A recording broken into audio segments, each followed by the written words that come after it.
ಅಷ್ಟಕ್ಕೂ ಏನ್ ನಡೀತು? ಮನೆ ಅಳಿ ಆಗೋದಕ್ಕೆ ನಮ್ಮ ಮಗ ಏನೋ ಸಂತೋಷದಿಂದ ಒಪ್ಕೊಂಡಿರ್ಬೋದು, ಆದ್ರೆ ನಾವು ಒಪ್ಕೊಳ್ಳಲ್ಲ. ಸರಿ ಅಂತ ನಾವು ಈ ಮದ್ವೆಗೆ ಒಪ್ಕೊಂಡ್ರೆ ನಾಳೆ ಮದ್ವೆ ಆದ್ಮೇಲೆ ನಿಮ್ ಮಗಳು ನಮ್ಮ ಮನೆಗೆ ಬಂದು ಸುಖವಾಗಿ ಸಂಸಾರ ಮಾಡ್ತಾಳೆ ಅನ್ನೋ ಗ್ಯಾರಂಟಿ ಇದೆಯಾ? ಬೇಡ ಸ್ವಾಮಿ, ನಮ್ಗೆ ಏನು ಬೇಡ. ನಿಮ್ಗೂ ನಮಸ್ಕಾರ, ನಿಮ್ ಸಂಬಂಧಕ್ಕೂ ನಮಸ್ಕಾರ.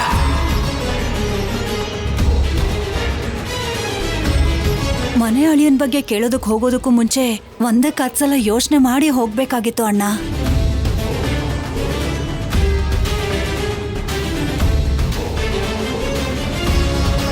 ಈಗ ನಮ್ಮ ಮಾತು ಕೇಳೋದಿರ್ಲಿ, ಕೊನೆಗೆ ಮದುವೆನೇ ನಿಂತು ಹೋಗೋ ಪರಿಸ್ಥಿತಿ ಬಂದಿದೆ.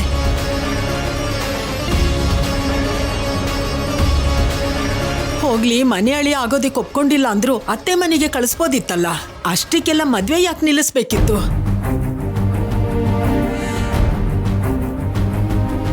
ಮನೆ ಅಳಿಯ ಆಗದೆ ಹೋದ್ರೆ ಈ ಮದ್ವೆನೇ ಬೇಡ ಅಂತ ರಾಜಿ ಅವ್ರ ಹತ್ರ ಹೇಳಿದ್ದಕ್ಕೆ ನೀವ್ ಆಗ ಒಂಥರ ಹೇಳಿದ್ರೆ ಈಗ ಒಂಥರ ಹೇಳ್ತಿದ್ದೀರಿ ಅಂತ ನಮಗೆ ಮದ್ವೆನೇ ಬೇಡ ಅಂತ ಹೇಳಿ ಹೊರಟೋದ್ರು.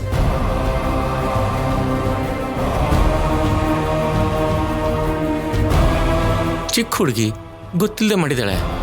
ಅಷ್ಟು ಮಾತ್ರಕ್ಕೆ ಈ ಸಂಬಂಧನೇ ಬೇಡ, ಈ ಮದುವೆ ಕೂಡ ಬೇಡ ಅಂತಂದ್ರೆ ಹೇಗೆ ತಂಗಿಯಮ್ಮ?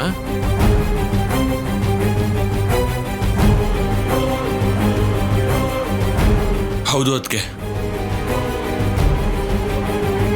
ನಾಳೆ ಮದ್ವೆ ಅಂತ ಎಲ್ರಿಗೂ ಹೇಳಿದೀವಿ. ಅನ್ಕೊಂಡಿರೋ ಮುಹೂರ್ತಕ್ಕೆ ಮದ್ವೆ ಆಗ್ಲಿಲ್ಲ ಅಂದ್ರೆ ಎಲ್ರಿಗೂ ಏನ್ ಹೇಳೋದಕ್ಕೆ? ನಮ್ಮನೆ ಮರ್ಯಾದೆ ಏನಾಗ್ಬೇಕು?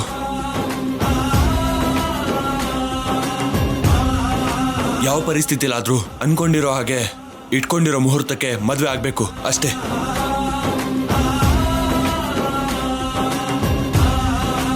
ಆಗ್ಬೇಕು ಅಂತ ನಾವ್ ಅಂದ್ಕೊಂಡ್ರೆ ಸರಿ ಹೋಗುತ್ತೇನೋ? ಬೇಡ ಅಂತ ಹೋದವ್ರ ಹಿಂದೆ ಹೋಗಿ ಬೇಡ್ಕೊಳಕ್ಕಾಗಲ್ವಲ್ಲ.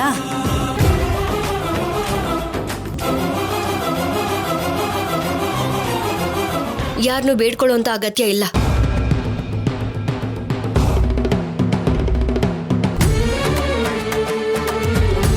ಮನೆ ಹಳ್ಳಿ ಆಗೋದಕ್ಕೆ ಅವ್ರು ಒಪ್ಪಲ್ಲ ಅಂತಂದ್ಮೇಲೆ ನಮಗವ್ರ ಜೊತೆ ಸಂಬಂಧನೇ ಬೇಡ. ಏ ರಾಜಿ, ಬಾಯ್ ಮುಚ್ಚು.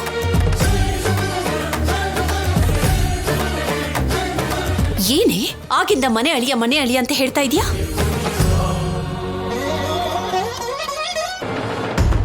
ನೀನ್ ಆ ಹುಡುಗನ ಪ್ರೀತಿಸುವಾಗ ಇದನ್ನೆಲ್ಲ ಯೋಚನೆ ಮಾಡ್ಲಿಲ್ವಾ?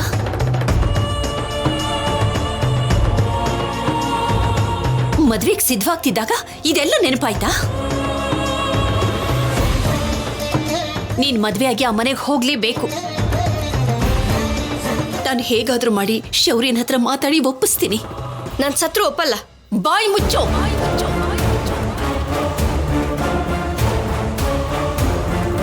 ಹೌದಮ್ಮ, ನನ್ನನ್ನು ಬಿಟ್ಟು ನೀವು ಇರ್ಬೋದೇನೋ, ಆದ್ರೆ ನಿಮ್ಮನ್ ಬಿಟ್ಟು ನಾನು ಇರಕ್ಕಾಗಲ್ಲ.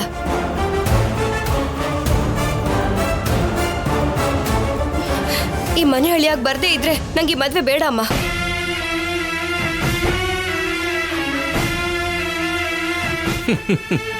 ಮನೆ ಅಳಿಯನಾಗಿ ಇರೋದು ನಮ್ಮ ರಕ್ತದಲ್ಲೇ ಇದೆಯಮ್ಮ. ಅವನು ಕಷ್ಟಪಡೋದು ನೋಡಿ ಅವನು ಇಲ್ಲೇ ಇರಬೇಕು ಅಂತ ತುಂಬಾ ಆಸೆ ಪಡ್ತಿದ್ದಾಳೆ.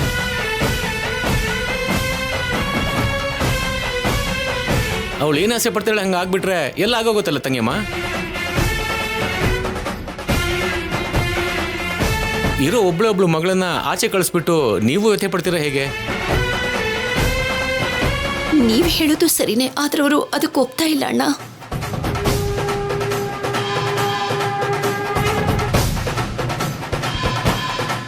ಸಂಬಂಧನೇ ಬೇಡ ಅನ್ನೋರ ಹತ್ರ ಮಾತಾಡೋದು ಒಳ್ಳೇದಲ್ಲ.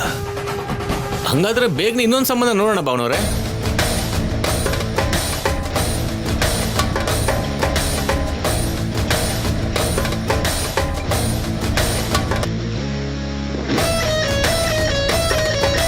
ಅದು ಅಲ್ಲದೆ ಮನೆಯಲ್ಲೇನೆ ಆಗ್ಬೇಕು, ಎಲ್ರು ಅನ್ಕೊಂಡಿರೋ ಟೈಮಲ್ಲೇ ಆಗ್ಬೇಕು. ಇದು ಕಷ್ಟ ಅಲ್ವಾ ಭಾವನವ್ರೆ? ಕಷ್ಟ ಯಾಕಾಗತ್ತೆ ಬಾವ? ರಾಮಪುರದ ರಾಜಾರಾಮ್ ಅವ್ರ ಸಂಬಂಧ ಅಂದ್ರೆ ಮದ್ವೆ ಆಗೋದಕ್ಕೆ ಲೈನಲ್ಲಿ ನಿಲ್ತಾರೆ.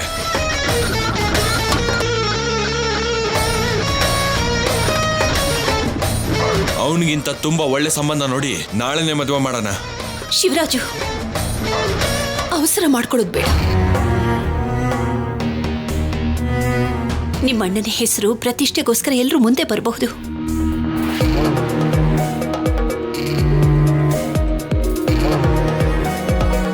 ಆದ್ರೆ ರಾಜೇಶ್ ಅವ್ರಿಗೆ ಪ್ರೀತಿಸ್ತಾ ಇದ್ದಿದ್ದು ಎಲ್ರಿಗೂ ಗೊತ್ತು. ಈಗ ಇನ್ನೊಬ್ಬ ಹುಡುಗನಿಗೆ ರಾಜಿ ವಿಷಯ ಎಲ್ಲ ಗೊತ್ತಾದ್ರೆ ಅವನು ಏನ್ ಅನ್ಕೊಳ್ಳಲ್ಲ, ರಾಜಿನ ತಪ್ಪು ತಿಳ್ಕೊಳ್ಳಲ್ವಾ? ಈ ಮನೆ ಗೌರವ ಏನಾಗೋಲ್ಲ. ಅದನ್ನೆಲ್ಲ ಸ್ವಲ್ಪ ಯೋಚನೆ ಮಾಡಿ.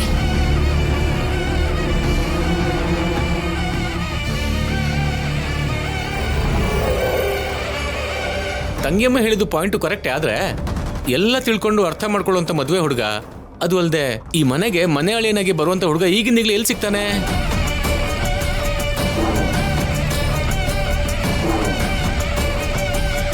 ಅಷ್ಟಕ್ಕದು ಆಗೋ ಕೆಲಸನಾ? ಖಂಡಿತ ಆಗಲ್ಲ.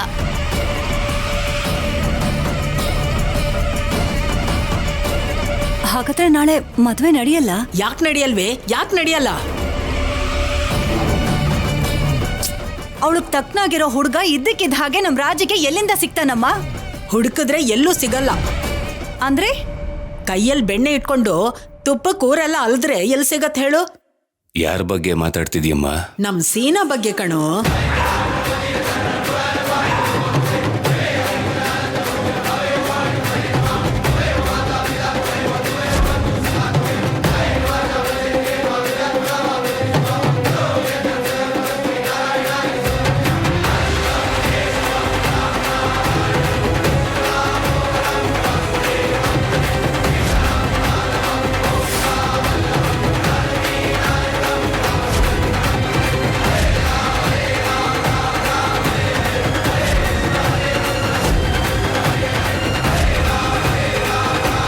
ಅಮ್ಮ, ಏನ್ ಮಾತಾಡ್ತಿದ್ಯಮ್ಮ? ರಾಜಲಕ್ಷ್ಮಿನ ನಮ್ ಸೀನು ಕೊಟ್ಟು ಮದ್ವೆ ಮಾಡ್ಸಿದ್ರೆ ಚೆನ್ನಾಗಿರತ್ತಲ್ವಾ?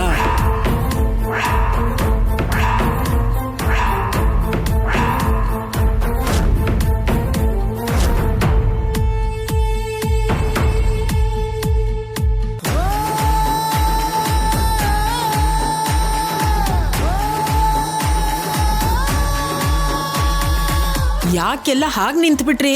ನಾನೇನೋ ತಪ್ಪು ಹೇಳ್ದಂಗೆ.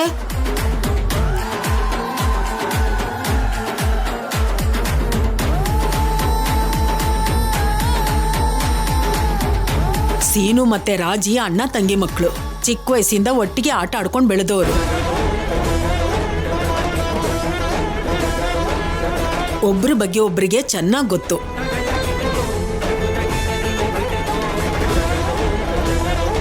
ಅವರಿಬ್ರ ಬಗ್ಗೆ ನಮ್ಮೆಲ್ರಿಗೂ ಚೆನ್ನಾಗಿ ಗೊತ್ತು.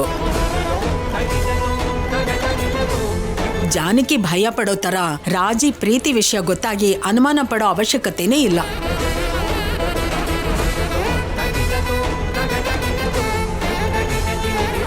ಹೇಗೋ ಅವನು ಮನೆಯವನೇ ಆಗಿರೋದ್ರಿಂದ ವರದಕ್ಷಿಣೆ ಬಗ್ಗೆ ಚಿಂತೆನೇ ಇಲ್ಲ. ನೀವ್ ಹೇಳೋದು ಸರಿನೇ ಅತ್ತೆಮ್ಮ, ಆದ್ರೆ ಸೀನು ಮತ್ತೆ ಆದ್ಯ ನಂಗೆ ಅರ್ಥ ಆಯ್ತು ಬಿಡು. ಆದ್ಯ ಸೀನುನ ಬೇಡ ಅಂದ್ಲಲ್ವಾ? ಈ ಕಡೆ ರಾಜಲಕ್ಷ್ಮಿನ ಆ ಶೌರ್ಯ ಕುಟುಂಬದವರು ಬೇಡ ಅಂದ್ರಲ್ಲ.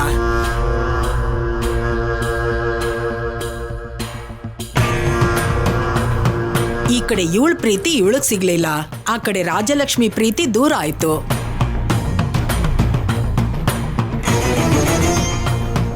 ಅಂದ್ರೆ ಅದರ ಅರ್ಥ ಏನು? ಅವ್ರು ಪ್ರೀತಿಸಿರೋರ್ ಜೊತೆ ಅವ್ರ ಜೀವನ ಬರೆದಿಟ್ಟಿಲ್ಲ ಆ ದೇವ್ರು.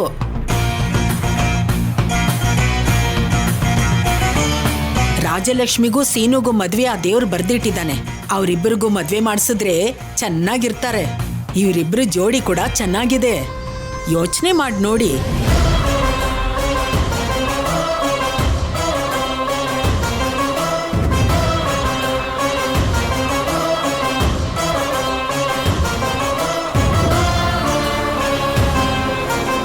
ಇಲ್ಲ, ನನಗೂ ಮಾವಂಗೂ ಮದ್ವೆ ಅಂದ್ರೆ ಏನಜ್ಜಿ? ರಾಜಿ, ದೊಡ್ಡವರು ಮಾತಾಡ್ತಿದ್ದಾರೆ ತಾನೆ, ಮಧ್ಯದಲ್ಲಿ ಬಾಯ್ ಹಾಕ್ಬೇಡ. ಅಮ್ಮ ಸಾಕು.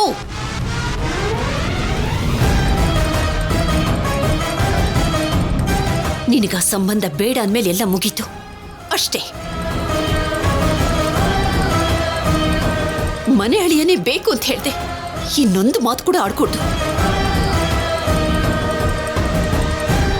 ನಾವು ದೊಡ್ಡವರು ಮಾತಾಡ್ತಿದೀವಿ ತಾನೆ, ಬಾಯಿ ಮುಚ್ಕೊಂಡಿರು, ಕೇಳಿಸ್ಕೊ. ಪದ್ಮ, ನೀನೇನಂತೀಯ? ನನ್ನ ಅಣ್ಣನ ಮಗಳು ನನ್ನ ಸೋದರ ಸೊಸೆ ನನ್ನ ಸೊಸೆ ಆಗ್ತಾಳೆ ಅಂದ್ರೆ ಅದಕ್ಕಿಂತ ಅದೃಷ್ಟ ಬೇಕೇನಮ್ಮ?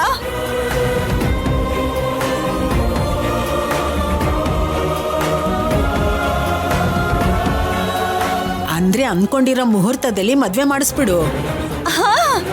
ಅಲ್ಲ, ಒಂದ್ಸಲ ಸೀನು ಅಭಿಪ್ರಾಯನೂ ಕೇಳಿ ಮಾತಾಡಿದ್ರೆ ಚೆನ್ನಾಗಿರುತ್ತಲ್ಲಮ್ಮ. ಯಾಕೆ ಆತರ ಪಡ್ತಾ ಇದ್ದೀರಾ?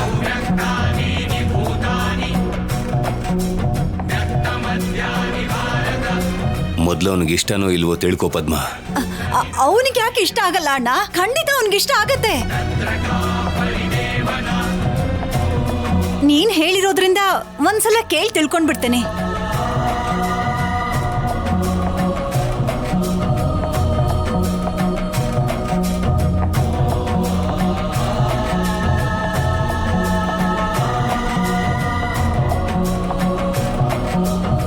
ಮಾವ, ಸೀನು, ಅಮ್ಮ ಒಂದ್ ನಿಮಿಷ ಇರು. ಲೋ, ಮಾವ, ನಿನ್ ಬಗ್ಗೆನೆ ಮಾತಾಡ್ಕೋತಾ ಇದ್ವಿ, ಅಷ್ಟ್ರಲ್ಲಿ ಬಂದೇ ಬಿಟ್ಟೆ ನೀನು.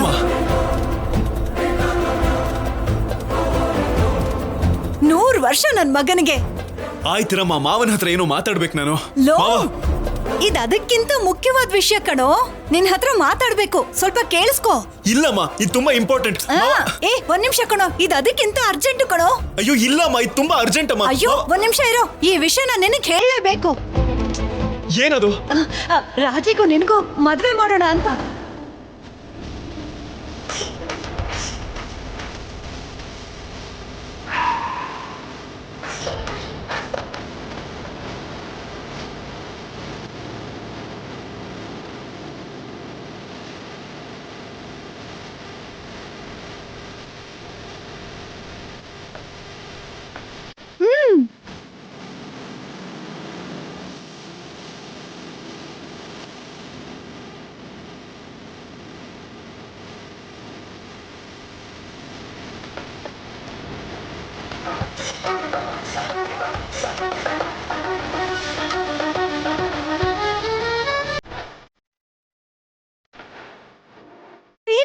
ಏನ್ ಹೇಳ್ತೀಯಾ?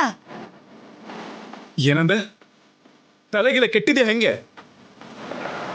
ನನಗೆ ರಾಜಿಗೆ ಮದ್ವೆನಾ?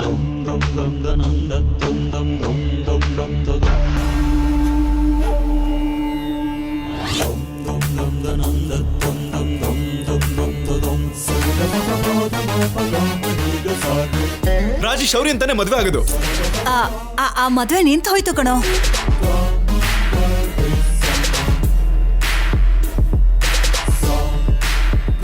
ಮನೆ ಅಳಿ ಆಗೋದಕ್ಕೆ ನಮ್ಮ ಮಗ ಏನೋ ಸಂತೋಷದಿಂದ ಒಪ್ಕೊಂಡಿರ್ಬೋದು, ಆದ್ರೆ ನಾವು ಒಪ್ಕೊಳ್ಳಲ್ಲ. ಬೇಡ ಸ್ವಾಮಿ, ನಮ್ಗೆ ಏನು ಬೇಡ. ನಿಮ್ಗೂ ನಮಸ್ಕಾರ, ನಿಮ್ ಸಂಬಂಧಕ್ಕೂ ನಮಸ್ಕಾರ. ಅದಕ್ಕೆ ನಿನ್ಗೂ ರಾಜಿಗೂ ಮದ್ವೆ ಮಾಡಿದ್ರೆ ಚೆನ್ನಾಗಿರತ್ತೆ ಅಂತ ಎಲ್ರೂ ಮಾತಾಡ್ಕೊಂಡ್ವಿ.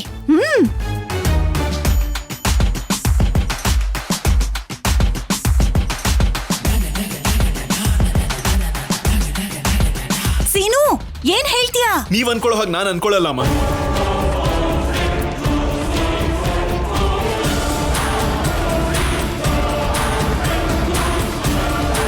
ರಾಜಿ ನಾನು ಯಾವತ್ತು ಮದ್ವೆ ಆಗೋ ದೃಷ್ಟಿಲಿ ನೋಡೇ ಇಲ್ಲ. ನನ್ನ ಕೈಲಿ ಆಗಲ್ಲ.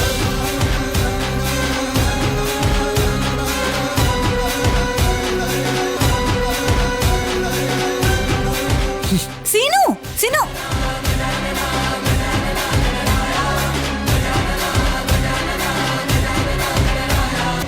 ನಾನು ಕೂಡ ಮಾವನ್ ಯಾವತ್ತೂ ಆ ದೃಷ್ಟಿಲಿ ನೋಡೇ ಇಲ್ಲ. ನನಗೆ ಮದುವೆ ಬೇಡ.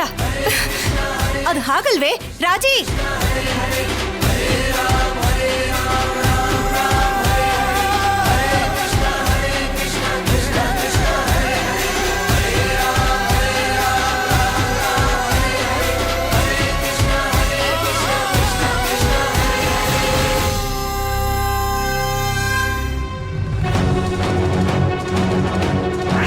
ಅಷ್ಟಕ್ಕೂ ನೀವು ಬಂದು ನಿಮ್ಮ ಮಗ ಹೇಳಿದಲ್ದೆ ನಾನು ಹೇಳಿದ್ದನ್ನ ಹೇಳ್ಬಿಟ್ಟು ಈ ಮದ್ವೆ ನಿಲ್ಸಿ.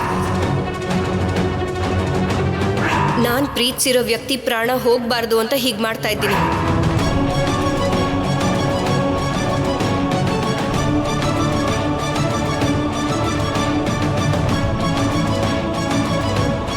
ಶೌರ್ಯ,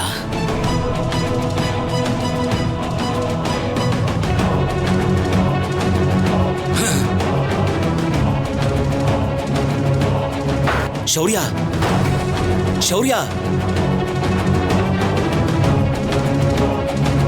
ಶೌರ್ಯ, ಸುಮ್ನಿರೋ, ಸುಮ್ನಿರೋ. ಶೌರ್ಯ, ಶೌರ್ಯ, ನಿಲ್ಸೋ.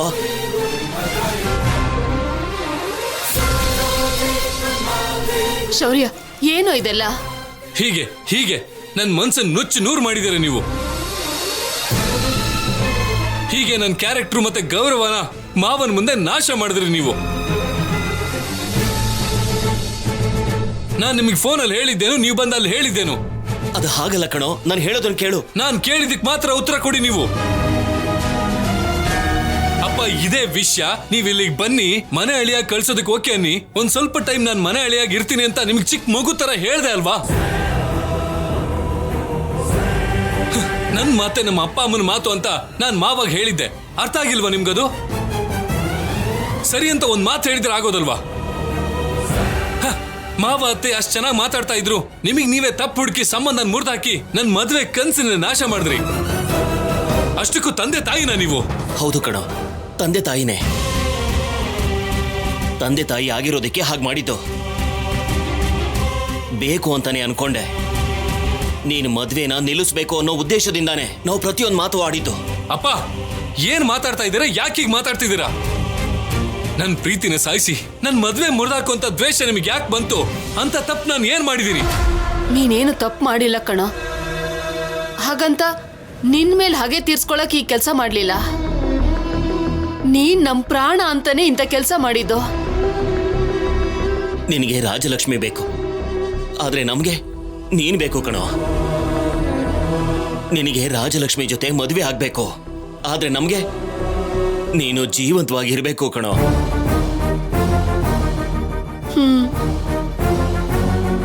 ನೀನು ಫೋನಲ್ಲಿ ಹೇಳ್ದಾಗೇನೆ ಮನೆ ಅಳಿ ಆಗೋದಿಕ್ಕೆ ನಮ್ಗೆ ಒಪ್ಪಿಗೆ ಅಂತ ಹೇಳೋದಿಕ್ಕೆ ಮನೇಲೆ ನಾವು ಫಿಕ್ಸ್ ಆಗಿ ದೇವಸ್ಥಾನಕ್ಕೆ ಬಂದ್ವಿ ಕಣೋ. ಆದ್ರೆ ದೇವಸ್ಥಾನದ ಮೆಟ್ಲ ಹತ್ರನೇ ರಾಜಲಕ್ಷ್ಮಿ ನಮ್ಮನ್ನ ತಡೆದ್ಲು. ನೀನು ಅಸ್ಮಿತಾ ಬಗ್ಗೆ ಮಾತಾಡಿರೋ ವಿಡಿಯೋ ತೋರಿಸಿದ್ಲು. ಅಪ್ಪ, ವಿಡಿಯೋನ? ಹೌದು ಕಣ. ನೀವೇ ಈ ಮದ್ವೆನ ನೀವು ನಿಲ್ಲಿಸ್ದೆ ಹೋದ್ರೆ ಈ ವಿಡಿಯೋನ ತೋರಿಸಿ ನಿಜ ಹೇಳಿ ನಾನೇ ಮದ್ವೆ ನಿಲ್ಲಿಸ್ತೀನಿ ಅಂತ ಹೇಳಿ ಹೆದರಿಸೋದು.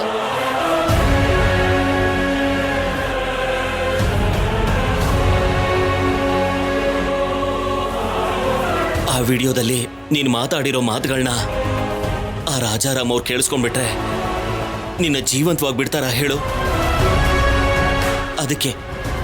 ಅದಕ್ಕೆ ಕಣೋ, ನಿನ್ನ ಪ್ರೀತಿಗಿಂತ ನಿನ್ನ ಮದುವೆಗಿಂತ ನೀನ್ ಮುಖ್ಯ ಅಂತ ನಾವು ಹಾಗೆ ಮಾತಾಡಿದ್ವಿ.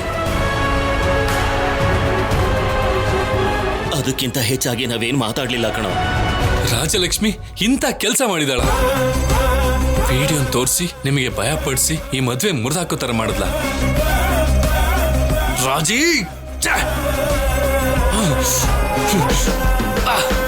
ಆ ವಿಡಿಯೋ ಎಲ್ಲ ಸುಳ್ಳು ಅಂತ ನಿನ್ನ ನಮ್ಮನ್ನ ಬಿಟ್ರೆ ಬೇರೆ ಯಾರು ನಂಬಲ್ಲ ಕಣೋ. ಏ ಶೌರ್ಯ,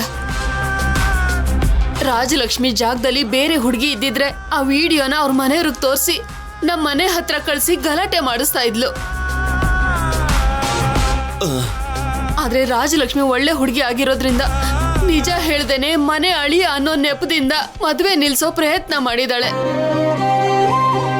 ಅವಳೆ ಎಲ್ರಿಗೂ ನಿಷ್ಠೂರ ಆಗ್ತಿದ್ದಾಳೆ ಹೊರತು ನಿನ್ ಮೇಲೆ ಆಪಾದನೆ ಬರೋ ತರ ಮಾಡ್ತಿಲ್ಲ ಕಣೋ. ಅವಳು ಯಾವಾಗ್ಲೂ ನಿನ್ನ ಪ್ರೀತಿಸ್ತಿರ್ತಾಳೆ ಶೌರ್ಯ. ಗೊತ್ತಮ್ಮ, ನನಗೆ ಗೊತ್ತು. ಅವಳಷ್ಟು ಒಳ್ಳೆಯವಳಾಗಿರೋದಕ್ಕೆ ಅವಳದು ಪರಿಶುದ್ಧ ಪ್ರೇಮ ಅಂತಾನೆ ಯಾವುದೇ ಒಂದು ಸುಳ್ಳು ವಿಡಿಯೋಯಿಂದ ಅವಳು ನನ್ನಿಂದ ದೂರ ಆಗ್ಬಾರ್ದು ಅಂತ ಹೇಳಿ ಈ ಮದುವೆ ನಡಿಬೇಕು ಅಂತ ಅಂದ್ಕೊಂಡೆ.